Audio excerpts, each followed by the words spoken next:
Welcome to Ayurveda and Spirituality with your host, Alakananda Ma, a renowned Ayurvedic expert and a graduate of a top London medical school. She is the principal of Alundi Ayurveda Gurukula, a unique apprenticeship-style school in Boulder, Colorado. She is a spiritual mother, teacher, flower essence maker, and storyteller.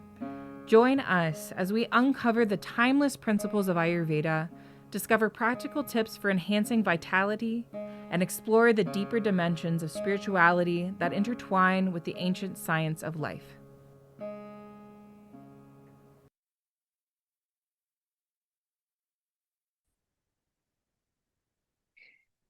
Namaste, everyone. Today we're going to be talking on the topic, Where Do I Belong? Reflections on Zionism, Antisemitism, and Safety. Belonging is a topic that's always been really important to me because for much of my life, I didn't belong anywhere.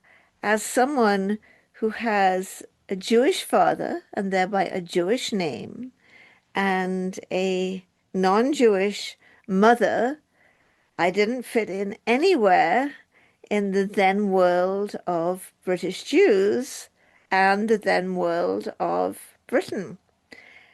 As a Jew, back then, you were only Jewish if your mother was Jewish. And though I knew that my elders, my grandparents, my great aunts, my great uncles, and my cousins, I knew they loved me, but I was not really kosher because I wasn't properly Jewish, unlike my cousins who are Jamaican on their dad's side, but luckily Jewish on their mum's side. They counted, but we didn't really count. It was such a relief eventually when the liberal and reform synagogues, which my grandparents did belong to the liberal synagogue, changed their policy to allow patrilineal Jews to be Jews. So then I finally fitted in somewhere. I finally fitted in as a Jew. But I certainly never fitted into England as an English person because it's more than about being white, and my skin color is about as white as it comes. It's about having the right kind of name. And Hudis or Hudis is not an English name. And in fact, despite Dad making it from Hudis to Hudis to hopefully sound more English, it never worked. We didn't look English and we didn't have an English name. And I had a great granny who didn't even speak English and was about 4 foot 10 inches tall and would say, "You are so good. I could eat you." I loved my great granny so much. It also, once you moved out of London, out of the ghetto, out of the Jewish suburb, into provincial towns like the small town where I grew up, it wasn't considered safe to be openly Jewish. So I never really had a full sense of safety or belonging other than the fact that, fortunately for me, I knew I was safe in my family and I knew I belonged in my family. So belonging is both relative and absolute. The fact that we have a feeling of not belonging is the basis of a whole spirituality. There's a whole spirituality of exile that we find both in Kabbalah and also in Catholic mysticism. That's not today's topic. Maybe we'll go into that another time. It's a super interesting topic, but just to say right now that Zionism explicitly rejects the centuries-old spirituality of galut or exile. Today, though, we're going to focus on the relative level, not on the spirituality of being strangers and pilgrims in the world. We're going to think about the fact that safety and belonging are both universal human needs. And it kind of brings up the question, when and where have Jews ever belonged? The spirituality of exile really dates back to the fact that even in biblical times, Jews were twice sent into exile. That was back in the day before international law, where forced displacement of people simply could happen. From my own country, England, the Jews were expelled in 1290, almost all the Jews. I have a friend actually who belongs to one of the families that was allowed to stay in order to keep the banking system happening. But basically, the Jews were expelled from England in 1290 under the Edict of Expulsion. And that expulsion marked the end of a Jewish presence in England for nearly 400 years. And of course, it was terrible. It just had a devastating impact on the Jewish community. They had to leave everything, their homes, their livelihoods, their communities, their roots, and flee to Europe. 400 years until in about 1900, Jews again started arriving from Eastern Europe to London as they also started arriving in the United States. They were fleeing the pogroms. Think about it. By the time I was born in 1951, Jews had been in England for barely 50 years. No wonder it didn't feel safe to be openly Jewish. There was another really horrible expulsion.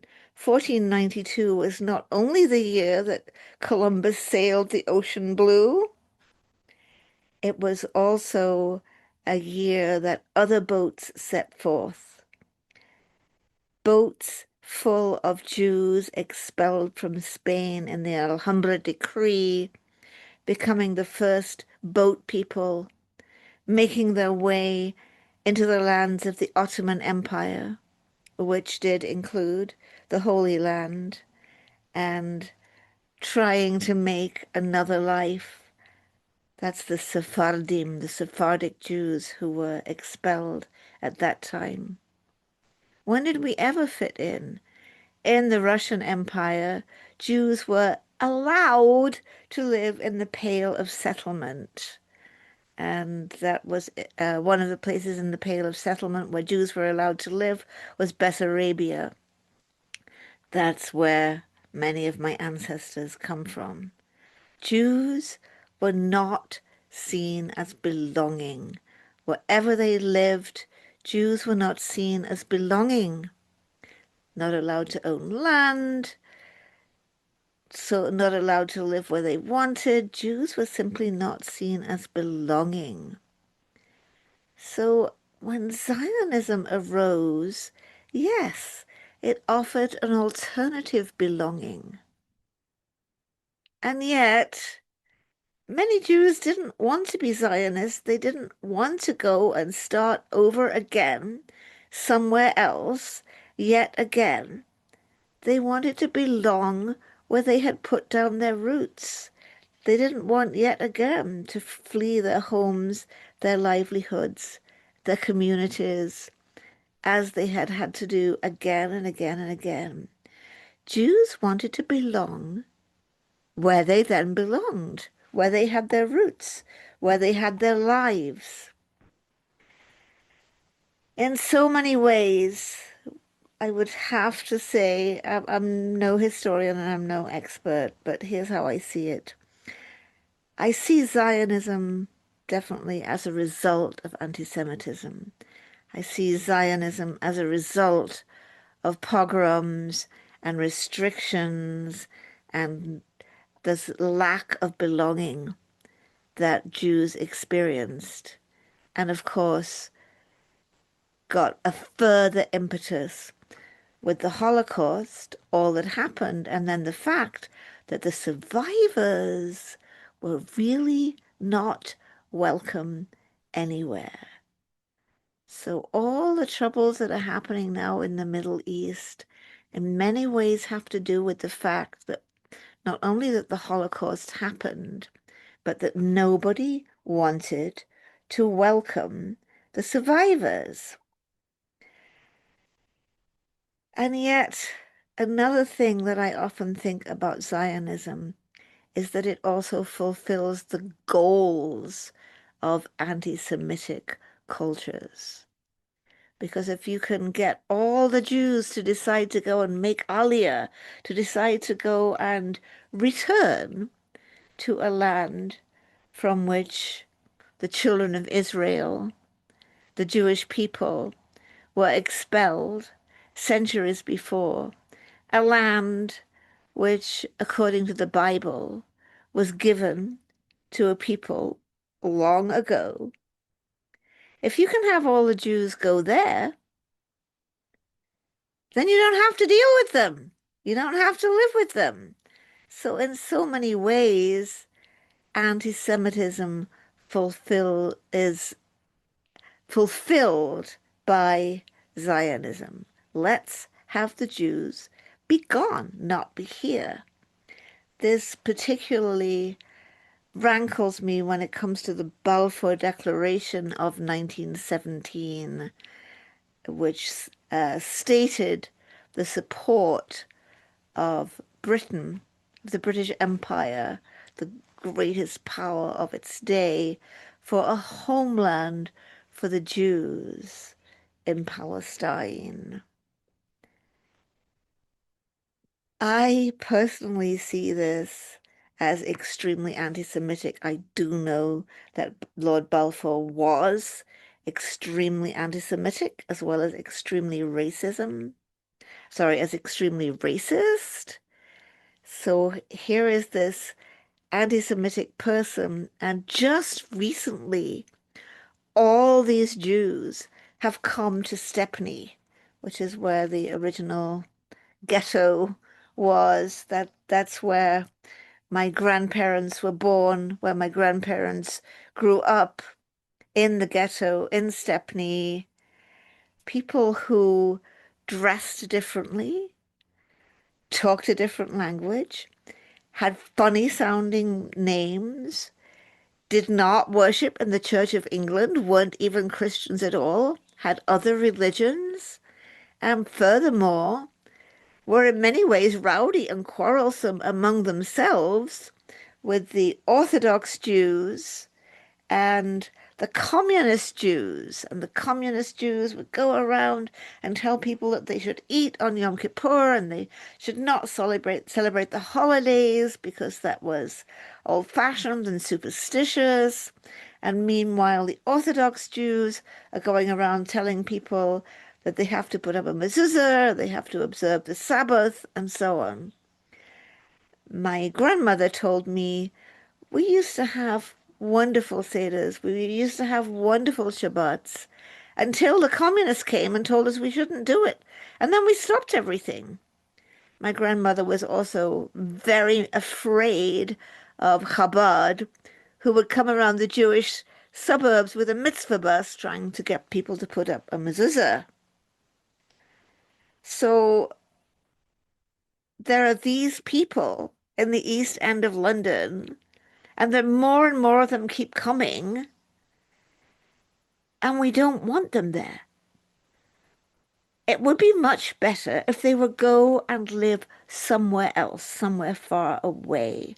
So that honestly is how I see the Balfour Declaration, as something completely anti-Semitic, which was intended to stop people like my great-grandparents from coming to Britain because they were different and they weren't wanted. Well, when I was growing up, most of my family were not Zionist at all, aside from Granny. I have to forgive Granny. She was an uneducated woman who lost so much family in the Holocaust. And when Granny was talking like this, the state of Israel was barely established. And she would say over and over again, we have to have Israel because of what happened.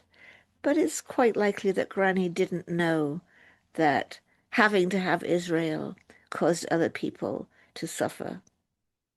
The rest of us, no, we were not Zionists. We didn't have a strong belief in the necessity of us having Israel, but we felt some kind of romantic affinity with Israel, some kind of sentimental connection.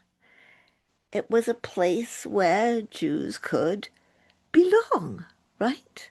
Where you could be openly Jewish. That's got to be pretty special. If you live in a really anti-Semitic country, if you go through experiences like my dad went through when he was going to school in Hemel Hempstead, and the other little boys ran after him yelling, Jew boy, Christ killer! Yeah. If you went through experiences like I went through where you would introduce yourself, say your name, I'm Olivia Huddis or Hudis, and you just feel that little cold breeze, and you'd realize I'm not going to be accepted.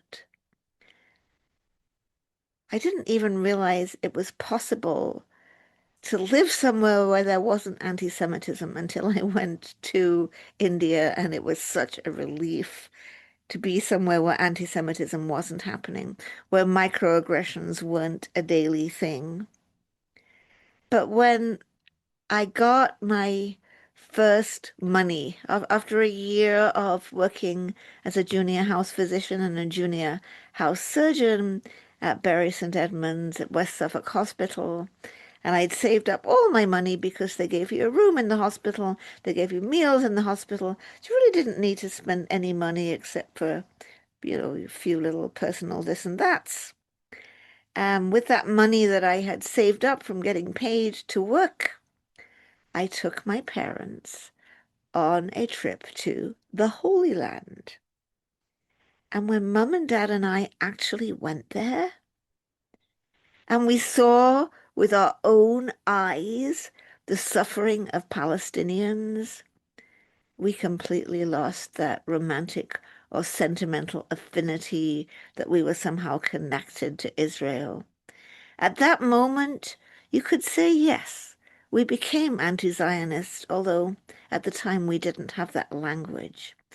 We lost any of that nostalgia for Israel as a place where we might belong. We could not belong somewhere whose creation, whose existence was causing suffering to others.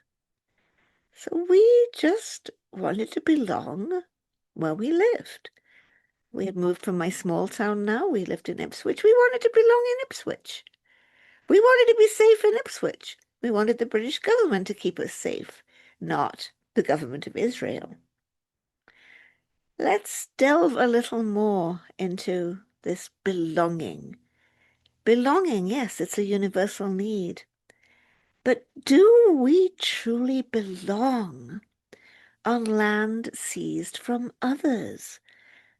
This brings up the whole question of who belongs in Boulder, because Boulder is, in every sense of the word, stolen land. We live here on the ancestral homelands and unceded territory of indigenous peoples who have traversed, lived in, and stewarded lands in Boulder Valley since time immemorial.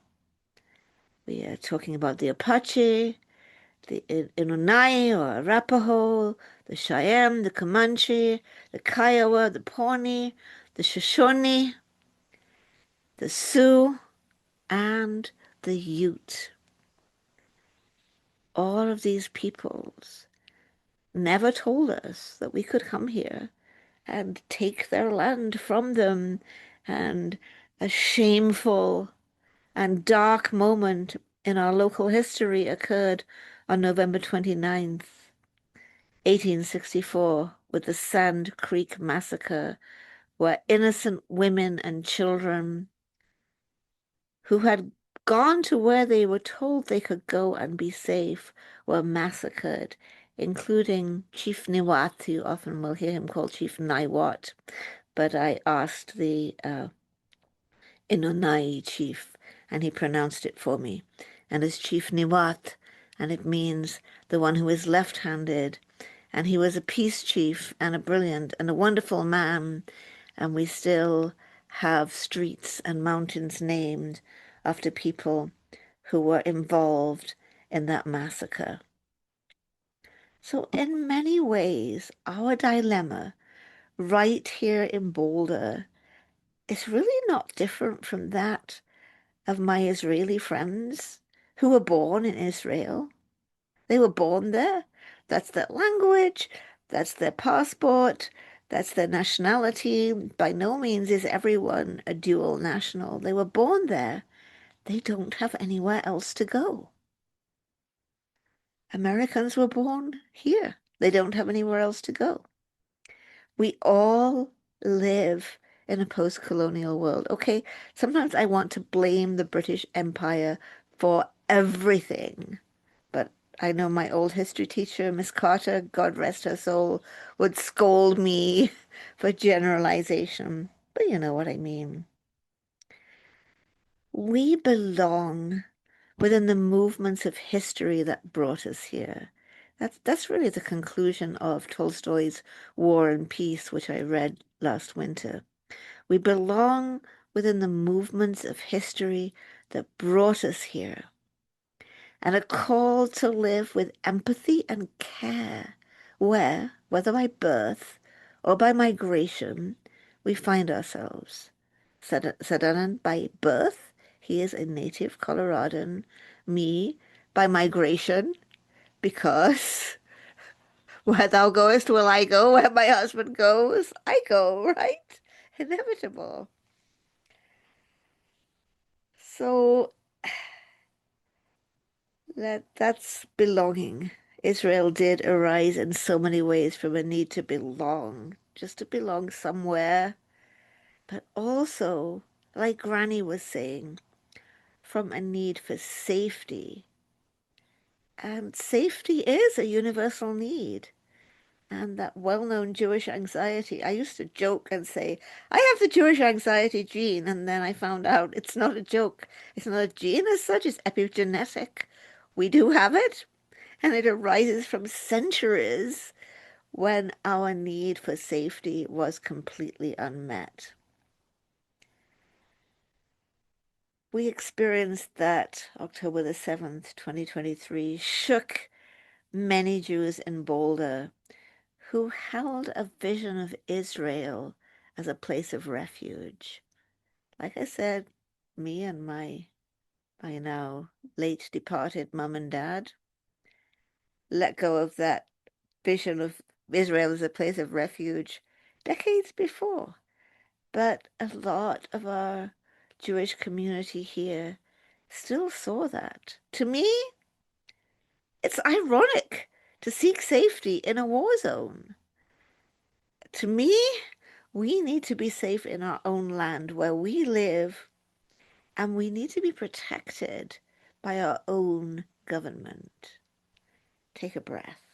What does it mean to be protected? Safety is a universal need, but it's not something that can ever be guaranteed. We saw that with the King Soopers shooting. All people did was go for shopping, and they died. So something like what happened with the arson attack, which Sadananda witnessed, is traumatized by, there isn't a way to prevent that. The kind of 1984 we'd have to live in to prevent anyone ever doing anything that we don't want them to do would result in a situation where we were all completely stifled and controlled, and we wouldn't want to live like that either. Do we seek safety through security apparatus? Do guns keep us safe? I always like to come back to Psalm 20. Some trust in chariots and horses. We trust in the name of the Lord our God. Shortly after the terrorist attack, the arson attack, there was the Boulder Jewish Festival. 15,000 people attended, with many, both Jews and Christian Zionists, coming from Denver. I wasn't there, but I heard the helicopters circling overhead, circling the garden as I was working in the garden. My friend told me there were snipers on the roof. Snipers on the roof and helicopters circling above us are our modern-day chariots and horses. So are drones, missiles, and nuclear weapons. Not only can such things never keep us safe, they make life more dangerous for us, more dangerous for others. Before I came to this country, I'd hardly ever seen a gun. I have a memory, not sure if it's a false or real memory, but I have a memory of my dad, who was a brilliant marksman because he was an artist and had amazing coordination. I sort of have a memory of him taking me to rifle range and where you could shoot a gun at a target.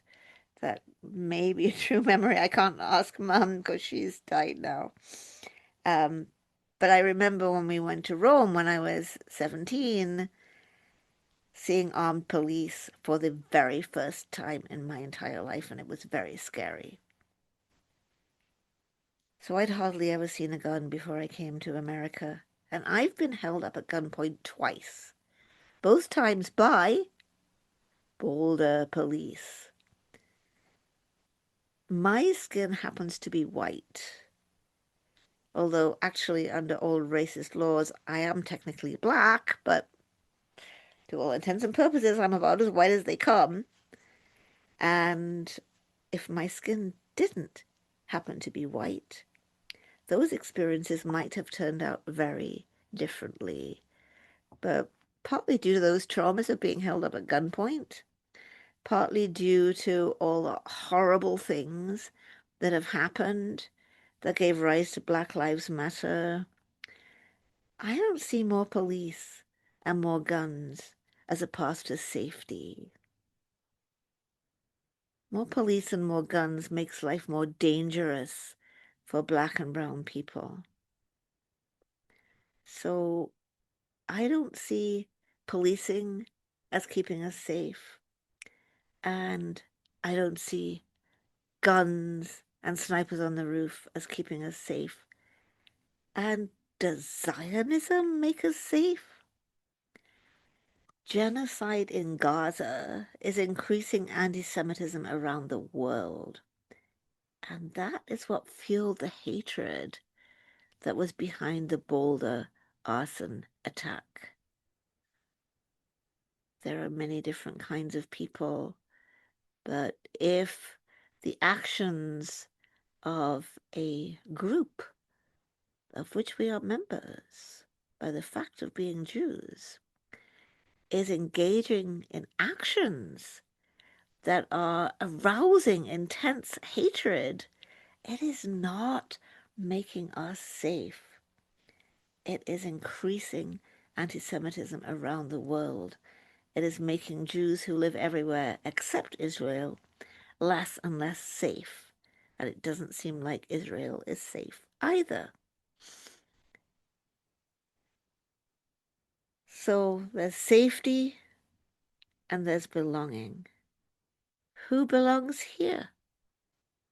Who belongs here in the United States? Who belongs here in Boulder? Some of us are undocumented. All of us are on stolen land. But here we are. It's the oligarch's playbook to pit us against each other. It's the dictator's playbook to encourage us to seek safety in a militarized police and now a paramilitary ICE. My dear friends, let's belong by belonging to each other. All the different marginalized groups, let's belong by belonging to each other, by coming together to walk in peace. Let's seek our safety in solidarity, even though Safety is not something that can ever be guaranteed. Let's belong by belonging to each other. Let's come together to walk in peace. Let's seek safety in solidarity. Namaste. Thank you for tuning in to Ayurveda and Spirituality with Alakananda Ma. We hope today's exploration has ignited a spark of curiosity and insight within you. If you enjoyed this episode, be sure to leave us a 5-star review and share it with a friend. For more enlightening discussions and practical wisdom on Ayurveda and spirituality, subscribe and join our Facebook group, Alundi Ayurveda. To allow us to continue sharing valuable content, consider donating to Alundi Ashram. The links will be in the show notes. Until next time, may you walk the path of Ayurveda with grace and embrace the light of spiritual wisdom in your journey. Trayambakam yajamahe